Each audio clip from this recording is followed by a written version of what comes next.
You know, when people see me now, 3 years after my divorce, they often tell me, "You look so much happier, so much lighter." And maybe I do. But what most people don't realize is that happiness after divorce doesn't come as a package deal. It comes with scars, with baggage, and with 1,000 little ghosts that follow you around, whispering all the what-ifs you never dared to answer. I'm 46 years old.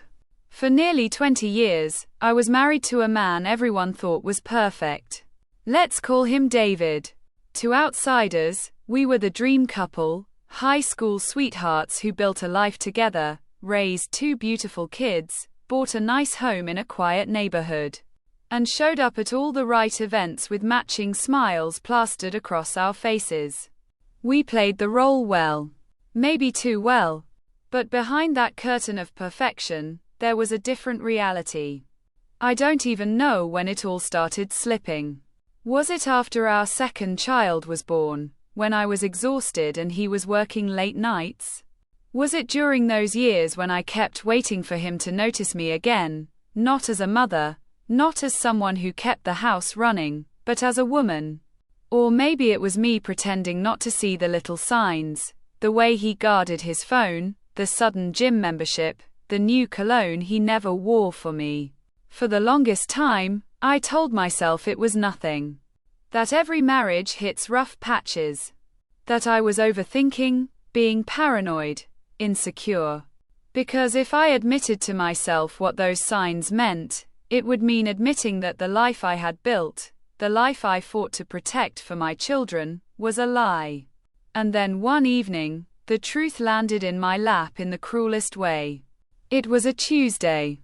I remember because Tuesdays were always my long days at work, and I'd come home drained, with just enough energy to get dinner on the table. I was cleaning up afterward when his phone lit up on the counter. Normally, he kept it glued to his pocket, but that night he left it unattended for just a moment. And there it was. A preview of a message, one I wasn't supposed to see. Something like, "I can't stop thinking about last night." My hands went cold. My stomach dropped. It was like the air had been punched out of me. I wanted to pretend I didn't see it, but my body betrayed me. My fingers picked up the phone, my eyes scanned the screen, and the pieces started to fall into place. Late nights, excuses, the smell of perfume that wasn't mine. I felt like I was standing on quicksand. Everything stable, everything safe, was suddenly shifting beneath me. But here's the thing. I didn't scream. I didn't confront him right then. I didn't pack my bags or throw his things on the lawn like you see in movies. Do you know what I did? I closed the phone, put it back down, and finished loading the dishwasher. Because in that moment, my children were in the living room laughing at a show, and I couldn't bear for their laughter to stop. That's who I was back then. The woman who would rather choke on the truth than let it spill out and poison the people she loved. For weeks after that, I lived in silence. I knew what was happening. I knew he was cheating. But every morning, I got up, packed lunches, drove carpool, smiled at the PTA, and kept the machine of our family running. I told myself I was protecting my kids. That I could endure anything as long as they didn't have to. But silence corrodes you. It eats at you slowly until you're hollow inside. I would lie awake at night, next to him, listening to the steady rhythm of his breathing, and wonder how he could sleep so peacefully while I was breaking apart. Eventually, I confronted him. And yes, he admitted it. Not with tears or apologies, but with this cold shrug, like, it just happened. As if an affair was something you accidentally trip into, like a puddle on the street. I'll never forget the way he looked at me then. Not guilty, not ashamed, but annoyed. Annoyed that I had found out. That I was no longer willing to carry the lie for him. That was the beginning of the end. The divorce itself was ugly, as most are. But for the sake of the children, we both agreed on one thing. To tell them a gentler version of the truth. We told them we simply couldn't make it work anymore. That sometimes, even when two people love each other, they're just not meant to stay together. It was a story dressed in soft edges, designed to shield them from the sharp reality. And for a while, it worked. They were young enough to accept the explanation, young enough to believe that the world was still fair, still safe. But kids grow. They start noticing cracks.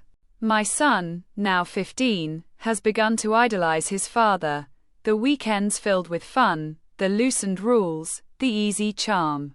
And because I was the one who left, because I was the one who said enough, he sees me as the villain.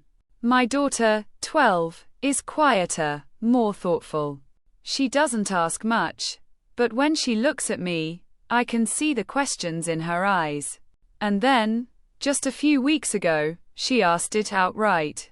We were sitting at the kitchen table, just the two of us, while my son was out with friends.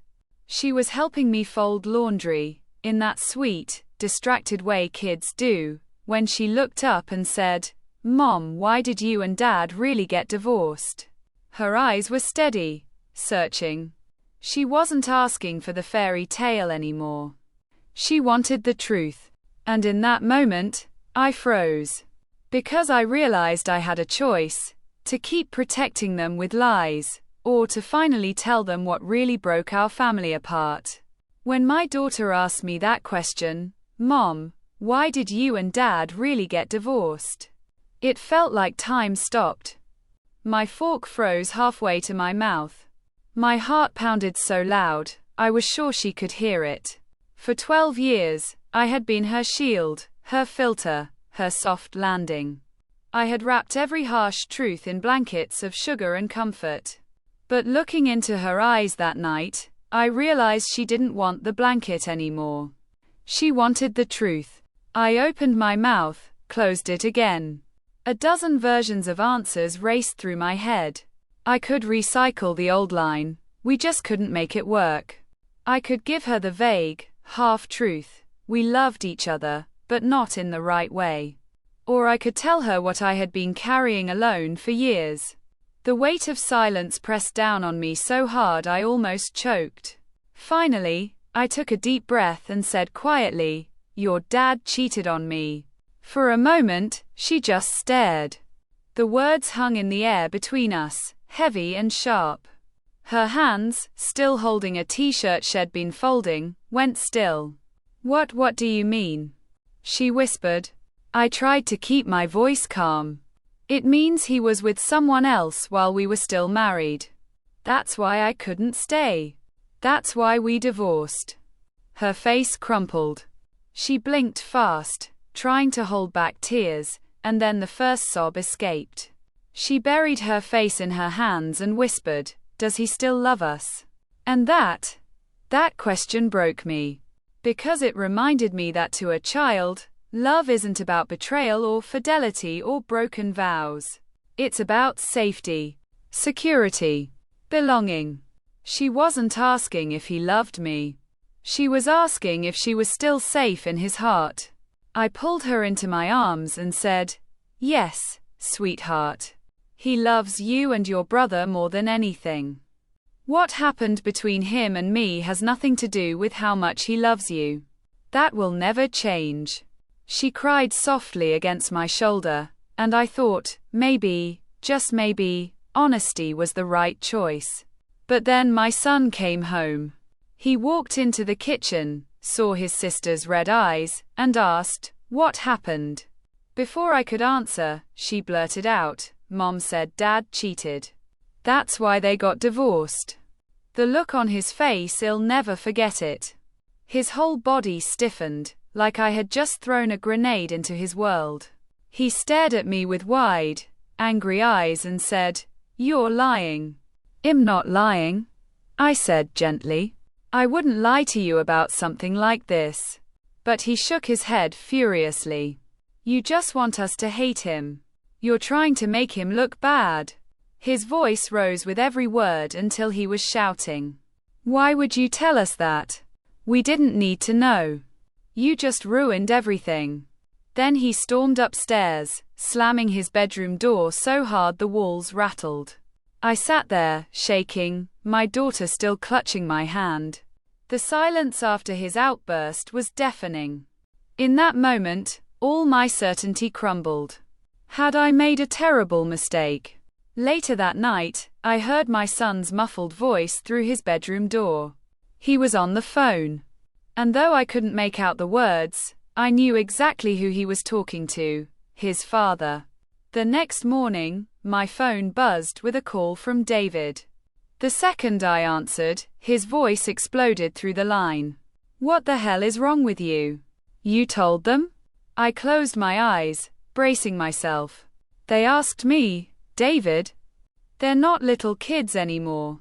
They deserve the truth." "The truth?" He spat. "The truth is, you poisoned them against me.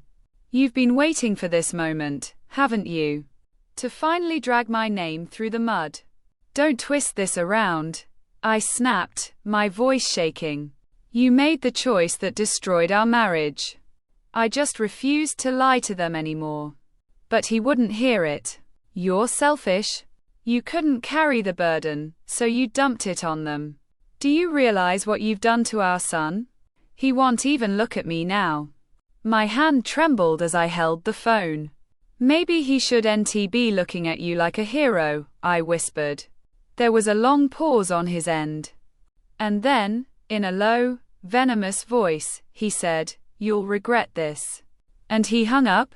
I sat there, staring at the silent phone in my hand, feeling the walls close in.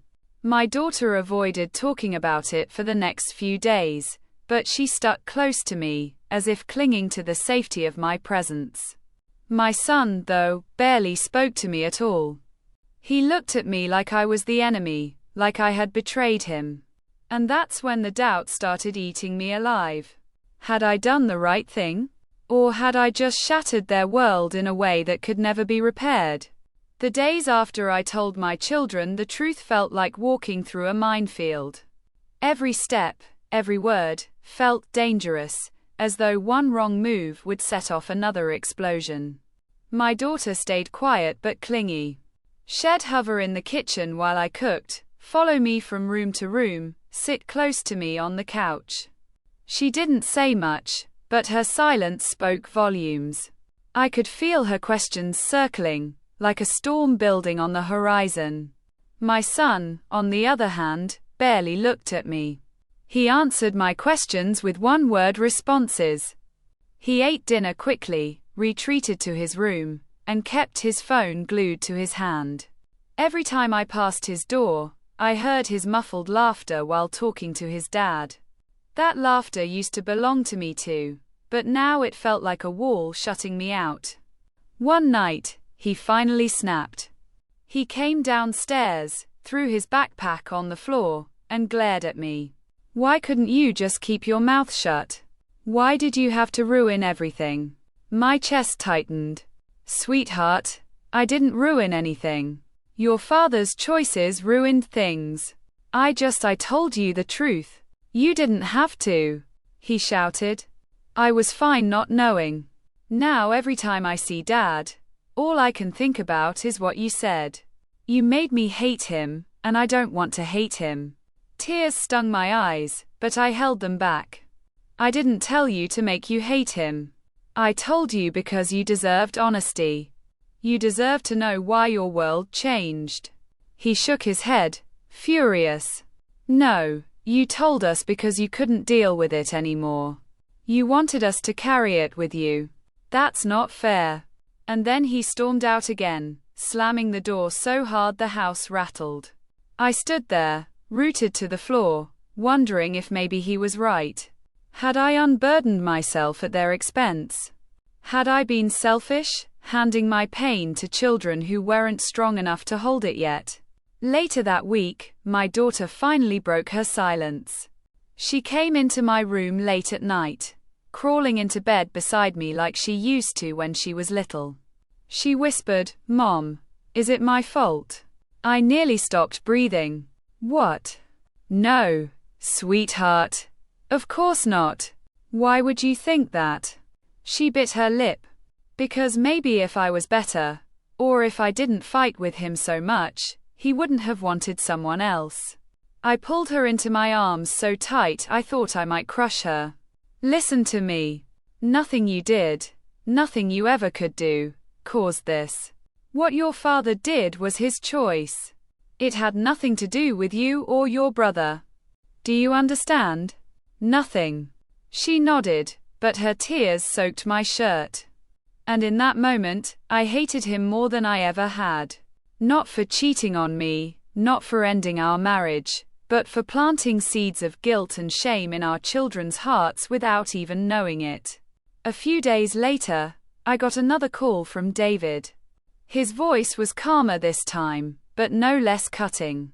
You've created a mess, he said. Our son doesn't know what to think, our daughter is confused, and you look like the villain.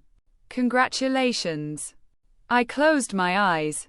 They're not confused, David. They're hurt. Because they finally know the truth. He sighed. You think you're noble for telling them, but all you did was destroy their peace. Kids don't need the truth. They need stability. You could've protected them. Instead, you dropped a bomb in their laps. And then he said something that chilled me to the bone. One day, when they're old enough, they'll resent you for it. After he hung up, I sat in the quiet house, replaying his words. Would they resent me? Was I planting a wound in their hearts that time could never heal? Or was I giving them something stronger, the knowledge that their mother respected them enough to be honest, even when it hurt? The doubt gnawed at me endlessly. Some nights, I lay awake replaying the scene in my head, my daughter's tears, my son's anger, David's voice accusing me. Other nights, I convinced myself I had done the right thing. Because lies, no matter how well-intentioned, rot from the inside out. A week later, my daughter came to me again. She said quietly, Mom, I'm glad you told me. It hurts, but I'd rather hurt with the truth than feel safe with a lie. Her words stayed with me. They carved into my heart. Because maybe that's what life is about, teaching our children that truth, even painful truth, is survivable. My son hasn't come around yet. Maybe he won't for a long time. He still glares at me sometimes, like him the one who broke the world he used to know. He talks to his dad, laughs with him, and I see that bond growing, even though it's now shaded with my revelation. My daughter, meanwhile, clings to me more than ever. She asks questions quietly, gently, like she's testing the waters to see if she can trust the truth. And in her trust, I find a small, fragile sense of relief. I still doubt myself every single day. Did I do the right thing by telling them the truth? Or did I shatter their childhoods unnecessarily? Maybe in the long run, they'll understand why I made this choice. Maybe they won't. Parenting isn't about being liked. It isn't about being the hero. Sometimes it's about being the adult who does what's right, even if it makes you the villain in their eyes for a while. So here I am, sharing this story with you, because I need perspective from people who might understand this impossible balance. I told my kids the real reason for our divorce. I told them their father cheated. And now, I live with the consequences. Anger, confusion, and a heavy weight of guilt. So, I'll ask you, strangers, maybe wiser, maybe in the same boat. Am I the Ahole for telling my children the real reason our marriage ended?